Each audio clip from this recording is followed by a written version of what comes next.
Hi viewers, welcome to our channel. ఈ రోజు మన ఛానల్లో మరొక మంచి జాబ్ అప్డేట్ తోటి నేను మీ ముందుకు వచ్చేసా. సో అదేంటో చూసే ముందు చాలా మంది మన వీడియోస్ చూస్తున్నారు కానీ సబ్స్క్రైబ్ మాత్రం చేయట్లేదు. ప్లీజ్ సబ్స్క్రైబ్ చేసుకుని మాకు కొంచెం సపోర్ట్ ఇవ్వండి. సో ఈ రోజు నోటిఫికేషన్ మనం చూసుకున్నట్లయితే DRDO నుంచి ఒక కొత్త నోటిఫికేషన్ అయితే రిలీజ్ అయింది. So DRDO ACM apprentice recruitment ఒకటి రిలీజ్ చేశారు. సో దాంట్లో ఉన్న వేకెన్సీస్ ఏంటో అండ్ దానికి ఉండవలసిన క్వాలిఫికేషన్స్ ఏంటి, దానికి ఎలా అప్లై చేసుకోవాలనేది మనం ఈ వీడియోలో క్లియర్ గా చూసేద్దాం. So DRDO ACM apprentice recruitment అంటే advance centre for energetic materials. దీనికి గాను 2 టైప్ ఆఫ్ వేకెన్సీస్ ఉన్నాయి అనేసి ఇక్కడ మనకి చెప్తున్నారు. అండ్ 41 వేకెన్సీస్ అయితే ఇక్కడ టోటల్ గా మనకి ఉన్నాయి. సో అవేంటి అంటే గ్రాడ్యుయేట్ అప్రెంటిస్ అండ్ నెక్స్ట్ వచ్చేసి టెక్నీషియన్ అప్రెంటిస్. ఈ 2 కేటగిరీస్ లో అయితే వేకెన్సీస్ ఉన్నాయి. సో అవేంటి ఇప్పుడు మనం క్లియర్ గా చూద్దాం. సో గ్రాడ్యుయేట్ అప్రెంటిస్ ఇక్కడ వచ్చేసి దీనికోసం ఉండవలసిన మీకు క్వాలిఫికేషన్స్ ఏంటి, వేకెన్సీస్ ఎన్ని అనేది ఇప్పుడు మనం చూసేద్దాం. సో గ్రాడ్యుయేషన్ అప్రెంటిస్ దీనికోసం మీకు ఉండవలసిన క్వాలిఫికేషన్స్ వచ్చేసి chemical engineering or chemical technology, BE or BTech చేసిన వాళ్ళు ఎవరైనా ఈ జాబ్ కి అప్లై చేసుకోవచ్చు. అండ్ ఇక్కడ వచ్చేసి 5 వేకెన్సీస్ అయితే ఉన్నాయి. అండ్ నెక్స్ట్ వచ్చేసి mechanical engineering BE or BTech చేసిన వాళ్ళు ఎవరైనా ఈ జాబ్ కి అప్లై చేసుకోవచ్చు. ఇక్కడ అయితే 5 వేకెన్సీస్ ఉన్నాయి. అండ్ నెక్స్ట్ మనం చూసుకున్నట్లయితే aerospace or aeronautical engineering BE or BTech చేసిన వాళ్ళు ఈ జాబ్ కి అప్లై చేసుకోవచ్చు. ఇక్కడ అయితే 2 వేకెన్సీస్ అయితే మనకి చూపిస్తున్నారు. అండ్ నెక్స్ట్ వచ్చేసి computer and information science or computer engineering or BSc computer science. ఈ స్టడీస్ కంప్లీట్ చేసిన వాళ్ళైతే దీనికి అప్లై చేసుకోవచ్చు. ఇక్కడైతే 2 వేకెన్సీస్ మనకి ఉన్నాయి. అండ్ నెక్స్ట్ వచ్చేసి electrical and instrumentation and engineering and BE or BTech చేసిన వాళ్ళు ఈ జాబ్ కి కూడా అప్లై చేసుకోవచ్చు. దీనికోసం అయితే ఇక్కడ 3 వేకెన్సీస్ ఉన్నాయి.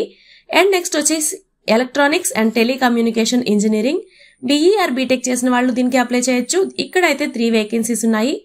అండ్ నెక్స్ట్ వచ్చేసి BSc కెమిస్ట్రీ ఇది చేసిన వాళ్ళు దీనికి అప్లై చేసుకోవచ్చు. ఇక్కడ 3 వేకెన్సీస్ ఉన్నాయి. అండ్ నెక్స్ట్ వచ్చేసి BSc ఫిజిక్స్ ఇది కంప్లీట్ చేసిన వాళ్ళు కూడా ఈ జాబ్ కి అయితే అప్లై చేసుకోవచ్చు. ఇక్కడ 2 వేకెన్సీస్ అయితే ఉన్నాయి. అండ్ నెక్స్ట్ వచ్చేసి bachelor of commerce BCom complete చేసిన వాళ్ళు ఈ జాబ్ కి అప్లై చేసుకోవచ్చు. ఇక్కడైతే 4 వేకెన్సీస్ ఉన్నాయి. అండ్ నెక్స్ట్ వచ్చేసి లైబ్రరీ సైన్స్ BLIS ఇది కంప్లీట్ చేసిన వాళ్ళు కూడా ఈ జాబ్ కి అయితే అప్లై చేసుకోవచ్చు. ఇక్కడ వచ్చేసి 1 వేకెన్సీ ఉంది. నెక్స్ట్ వచ్చేసి ఇప్పుడు నేను చెప్పిన ఈ గ్రాడ్యుయేట్ అప్రెంటిస్ ఈ జాబ్ కి గాను స్టైపెండ్ కింద మీకు నెలకి 12,000 అయితే ఇస్తారు. అండ్ నెక్స్ట్ వచ్చేసి టెక్నీషియన్ అప్రెంటిస్. సో ఇక్కడైతే 11 వేకెన్సీస్ ఉన్నాయి టోటల్ గా. సో అవేంటి ఇప్పుడు మనం చూద్దాం. సో దీనికోసం మీకు ఉండవలసిన క్వాలిఫికేషన్స్ అండ్ వేకెన్సీస్ లిస్ట్ చూద్దాం. ఫస్ట్ మెకానికల్ ఇంజనీరింగ్ డిప్లొమా చేసిన వాళ్ళు ఈ జాబ్ కి అప్లై చేయొచ్చు. ఇక్కడ 4 వేకెన్సీస్ అయితే ఉన్నాయి. అండ్ నెక్స్ట్ వచ్చేసి కెమికల్ ఇంజనీరింగ్ ఇక్కడ డిప్లొమా కంప్లీట్ చేసిన వాళ్ళు ఈ జాబ్ కి అప్లై చేసేయచ్చు. ఇక్కడ 2 వేకెన్సీస్ అయితే ఉన్నాయి. అండ్ నెక్స్ట్ వచ్చేసి ఎలక్ట్రికల్ ఇంజనీరింగ్ ఇక్కడ డిప్లొమా కంప్లీట్ చేసిన వాళ్ళు ఇక్కడ ఈ జాబ్ కి అప్లై చేసుకోవచ్చు. ఇక్కడ 2 వేకెన్సీస్ ఉన్నాయి. అండ్ నెక్స్ట్ వచ్చేసి ఎలక్ట్రానిక్స్ ఇంజనీరింగ్ ఇక్కడ కూడా 2 వేకెన్సీస్ ఉన్నాయి. అండ్ నెక్స్ట్ వచ్చేసి computer science and information technology are web designing diploma చేసిన వాళ్ళు ఈ జాబ్ కి అప్లై చేసుకోవచ్చు. ఇక్కడ 1 వేకెన్సీ అయితే ఉంది. సో ఈ టెక్నీషియన్ అప్రెంటిస్ జాబ్ కి కాను స్టైపెండ్ కి నెలకు 10,000 అయితే ఇస్తారు. అండ్ నెక్స్ట్ ఇక్కడ మనం slots be fill for reservation policy చూసుకున్నట్లయితే స్లాట్ కేటగిరీలో ఎస్సీ కేటగిరీకి వచ్చేసి 3 వేకెన్సీస్ అయితే ఉన్నాయి. అండ్ ST కేటగిరీలో ఒక 2 వేకెన్సీస్ ఉన్నాయి. అండ్ OBC వాళ్ళకి వచ్చేసి 11 వేకెన్సీస్ అయితే ఇక్కడ ఉన్నాయని చెప్తున్నారు.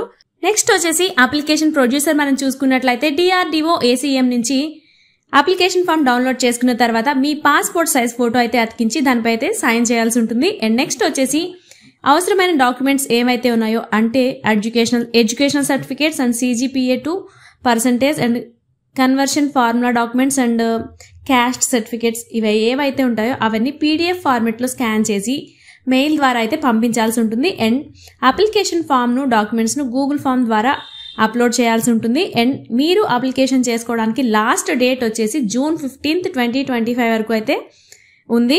అండ్ నెక్స్ట్ వచ్చేసి ఒక నోట్ ఉంది, అదేంటంటే హార్డ్ కాపీస్ అయితే పంపించొద్దు బికాస్ కమ్యూనికేషన్స్ అని ఈమెయిల్ ద్వారా మాత్రమే జరుగుతాయి అనేసి ఇక్కడ ఒక నోట్ అయితే ఇచ్చారు. అండ్ నెక్స్ట్ మనం సెలక్షన్ ప్రొడ్యూసర్ చూసుకున్నట్లయితే ఇక్కడ సెలక్షన్ అనేది మెరిట్ లేదా ఇంటర్వ్యూ ఆధారంగా అప్రెంటిస్ సెలక్షన్ కమిటీ అనేది నిర్ణయిస్తుందంట. అండ్ నెక్స్ట్ వచ్చేసి ఎంపికైన వాళ్ళకి ఆఫర్ లెటర్ ద్వారా సమాచారం అయితే అందిస్తారు. అంటే మీకు మెయిల్ ఐడికి అయితే ఈ ఆఫర్ లెటర్ అనేది వస్తుంది. అండ్ నెక్స్ట్ వచ్చేసి terms and conditions for selection of apprentice. Terms and conditions చూసుకున్నట్లయితే గ్రాడ్యుయేట్ అప్రెంటిస్ వచ్చేసి బీఈ, బీటెక్, బీఎస్సీ, బీకామ్ లేదా BLIS డిగ్రీ 2024 లేదా 2025లో పాస్ అయిన వాళ్ళు మాత్రమే దీనికి అప్లై చేసుకోవడానికి ఉంది. సో మిగిలిన 2024కి ముందు పాస్ అయిన వాళ్ళు ఈ జాబ్కి అప్లై చేసుకోవడానికి అయితే లేదు అని చెప్తున్నారు. అండ్ నెక్స్ట్ వచ్చేసి టెక్నీషియన్ అప్రెంటిస్, దీనికోసం కూడా 2024, 2025లో పాస్ అయిన వాళ్ళు మాత్రమే దీనికైతే అప్లై చేసుకోవడానికి ఉంది. అండ్ నెక్స్ట్ వచ్చేసి అభ్యర్థులు ఎవరైతే అప్లై చేస్తున్నారో వాళ్ళు national apprenticeship training scheme NATS 2.0లో పోర్టల్లో అయితే రిజిస్ట్రేషన్ చేసుకోవాలి అని చెప్తున్నారు. అండ్ డిగ్రీ ఆర్ డిప్లొమా పూర్తి చేసిన తర్వాత 1 year లేదా అంతకంటే ఎక్కువ ఉద్యోగ అనుభవం ఉన్నవాళ్ళు ఎవరైనా దీనికి అర్హులు కాదు అనేసి కూడా చెప్తున్నారు. అండ్ నెక్స్ట్ వచ్చేసి SC, ST, OBC వాళ్ళు నాన్ క్రీమీ లేయర్ సర్టిఫికేట్స్ అయితే సబ్మిట్ చేయాల్సి ఉంటుంది అని చెప్తున్నారు. అండ్ నెక్స్ట్ వచ్చేసి ఎవరైతే సెలెక్షన్ అవుతారో వాళ్ళు వచ్చేసి medical fitness certificate and police verification certificate అనేది కూడా సబ్మిట్ చేయాలి. అండ్ మీకు ఇక్కడ శిక్షణ అనేది పూర్తయిపోయిన తర్వాత ఉద్యోగం ఇవ్వడం అనేది ACEMకి ఎటువంటి సంబంధం అనేది ఉండదు. అంటే మీకు జాబ్ వాళ్ళు ఇస్తారు అనేసి ఏం చెప్పట్లేదు. అండ్ నెక్స్ట్ వచ్చేసి అప్రెంటిస్షిప్ వ్యవధి 1 సంవత్సరం మరియు లేదా ఒక ఒప్పందం మీద అయితే ఉంటుంది. అండ్ క్వార్టర్, హాస్టల్ లేదా రవాణా సౌకర్యాలు అయితే ఏమీ అందించరు అంటున్నారు. అండ్ నెక్స్ట్ అయితే ఏదైనా తప్పుడు సమాచారం సమర్పిస్తే, అంటే మీరు రాంగ్ ఇన్ఫర్మేషన్ ఏదైనా ఉంటే సబ్మిట్ చేస్తే వాళ్ళు దీనికైతే సెలెక్ట్ చేయబడరు అనేసి కూడా చెప్తున్నారు. సో ఇన్ఫర్మేషన్ మొత్తం క్లియర్గా అర్థమైందని అనుకుంటున్నాం. సో లింక్ వచ్చేసి డిస్క్రిప్షన్లో ఉంటుంది, ఒకసారి చెక్ చేసేయండి. ఇలాంటి మంచి మంచి జాబ్ అప్డేట్స్ కోసం అయితే మన ఛానల్ని సబ్స్క్రైబ్ చేసుకోండి. Thanks for watching.